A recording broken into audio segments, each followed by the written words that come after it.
അസ്സലാമു അലൈക്കും വറഹ്മത്തുള്ളാഹി തആല വബറകാതുഹു. പ്രിയമുള്ള മോമിനാത്തുകളെ, മഹാനായ സൗബാൻ റളിയല്ലാഹു അൻഹുവിനെ തൊട്ടുദ്ധരിക്കുകയാണ്. മഹാനവറുകൾ ഹബീബായ റസൂലുള്ളാഹി സ്വല്ലല്ലാഹു അലൈഹി വസല്ലമ തങ്ങളുടെ കൂടെ നടക്കുകയായിരുന്നു.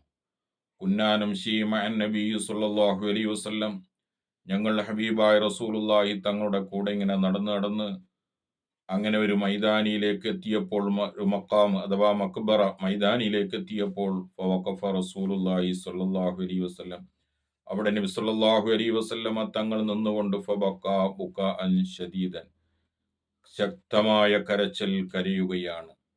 സുബ്ഹാൻ റളിയല്ലാഹു അൻഹുവിനോട് നബി തങ്ങൾ പറയുന്നു, ഓ സൗബാനെ, ഈ ഖബറിലുള്ള ആളുകളെ ശിക്ഷിക്കപ്പെടുന്നുണ്ട്. അവർ എങ്ങാനും റജബ് 25 നോമ്പ് നോക്കിയിരുന്നുവെങ്കിൽ ഫീ ഖുബൂരിഹിം, അവരെ ഖബറിൽ നിന്ന് ശിക്ഷിക്കപ്പെടുമായിരുന്നില്ല എന്ന് സൗബാൻ റളിയല്ലാഹു അൻഹുവിനോട് ഹബീബായ തങ്ങൾ പറയുമ്പോൾ, സൗബാൻ റളിയല്ലാഹു അൻഹു ചോദിക്കുന്നു, നബിയെ, ഒരൊറ്റൊരു നോമ്പ് കൊണ്ട് ആ ഖബറിൽ നിന്നുള്ള ശിക്ഷയിൽ നിന്ന് തടുക്കാൻ അല്ലെങ്കിൽ രക്ഷപ്പെടാൻ കഴിയുമോ എന്ന് ചോദിച്ചപ്പോൾ ഹബീബായ തങ്ങൾ പറയുന്നു, നഅം, എന്നെ സത്യമായ നിലക്കാണ് പറഞ്ഞയച്ചത്.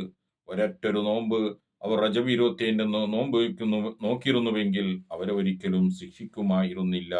അതുകൊണ്ട് എൻ്റെ ഈ ചാനൽ കാണുന്ന മുഅ്മിനാത്തുകൾ, റജബ് 27 സുന്നത്തായ നോമ്പ് കഴിയുന്ന ആളുകളൊക്കെ നോക്കാൻ ശ്രമിക്കുക. ഒരൊറ്റൊരു നോമ്പ് കൊണ്ട് ഒരുപാട് പ്രതിഫലം നമുക്ക് കിട്ടുന്നുണ്ട്, ഒരുപാട് ശിക്ഷയിൽ നിന്ന് നമുക്ക് രക്ഷ കിട്ടുന്നുണ്ട്. അള്ളാഹു ആ കൂട്ടത്തിൽ നമ്മെ പെടുത്തി അനുഗ്രഹിക്കുമാറാവട്ടെ.